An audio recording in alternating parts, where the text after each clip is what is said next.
All right, let's get right into it. There's a fascinating thing happening with AI right now. Most people are using it in a way that, well, it might actually be making them less valuable. But there's this small group, the top 1%, and they're using it completely backwards. They're using it to become, and I love this term, dangerously intelligent. I mean, think about that for a second. It's a really jarring idea, right? We're all using this incredible tool, but in the process, we could just be training our own replacements. It's this tragic irony, because that exact same tool holds the key to unlocking a level of thinking we've never had access to before. So, what if you could flip that script? What if you could be on the other side of that equation? That's exactly what we're going to break down here. We're going to walk through a pretty counterintuitive 4-step system that completely changes how you should be interacting with artificial intelligence. Okay, step 1. And this is going to sound a little weird. It's all about being lazy, but a very specific, very intelligent kind of lazy. This is about taking back your time and your focus from all that low-value work that just seems to eat up our days. You know, it's wild, but a Harvard Business Review study found that even CEOs can waste over 70% of their time on stuff that just doesn't move the needle. And the reason why is this little glitch in our brain called completion bias. See, your brain gives you a little hit of dopamine for finishing any task. It doesn't matter if it's big or small. So that tiny, unimportant email feels just as satisfying to finish as that huge, game-changing strategy document. So the trick is to separate your work into 2 buckets. On one side, you've got capped payoff tasks. Think like formatting slides. After a certain point, putting in more effort gives you literally 0 extra value. But on the other side, you have uncapped payoff tasks. Things like product design. These have exponential potential. A tiny 1% improvement here can solve 99% of your problems down the line. So what do you do with all those capped payoff tasks? You satisfies. It's this brilliant concept from Nobel Prize winner Herbert Simon. It's a mashup of satisfy and suffice. And the strategy is super simple. Do just enough to get the job done, and then stop. That's it.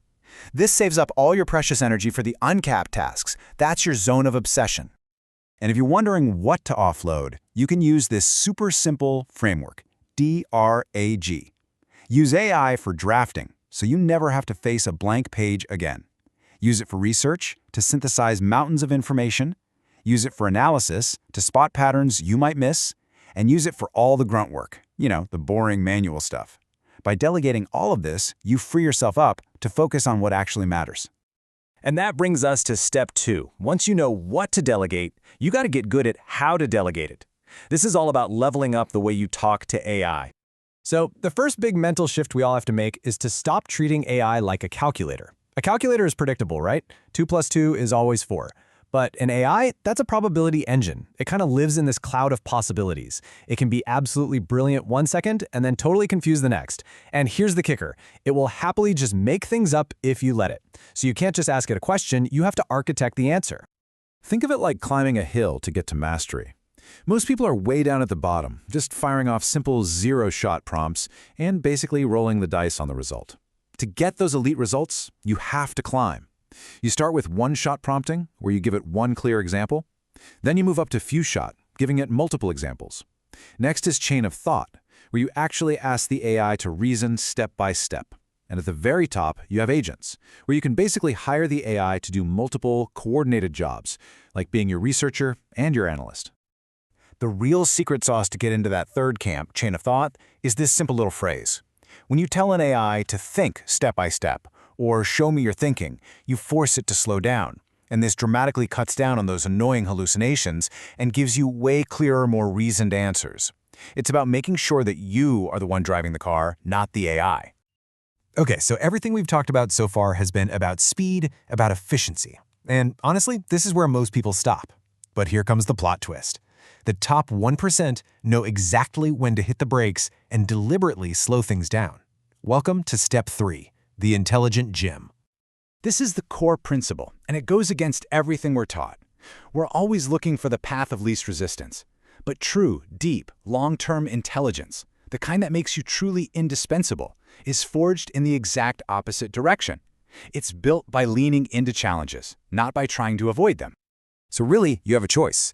You can use AI as a wheelchair for the mind, just outsourcing all your thinking until your own cognitive muscles waste away. Or you can use it as a spotter for the mind. Think about it. A spotter at the gym doesn't lift the weights for you, right? They stand there to help you lift heavier weights than you could on your own, making sure you get stronger without getting crushed. So how do you actually do this? You apply the concept of progressive overload to your mind. Take any concept you really want to master. First, study it on your own. Then, you ask your AI spotter to quiz you, starting simple, like a high school student. Once you nail that, you level up. Have it quiz you like a college professor. Then, have it grill you for an executive job interview. And for the final boss level, have it challenge you like an angry boss. This is how you build real mental muscle. And that brings us to our final step, and it's maybe the most important one of all. This isn't a technique, it's not a framework.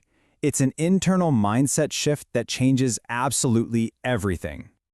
You see, the smartest people in any room aren't afraid to admit what they don't know. In fact, they're kind of obsessed with it. They get that the second you think you have all the answers, that's the exact moment you stop learning. Real intelligence demands the humility to be a beginner over and over and over again. And if you want hard proof of just how powerful this mindset is, you don't have to look any further than Microsoft.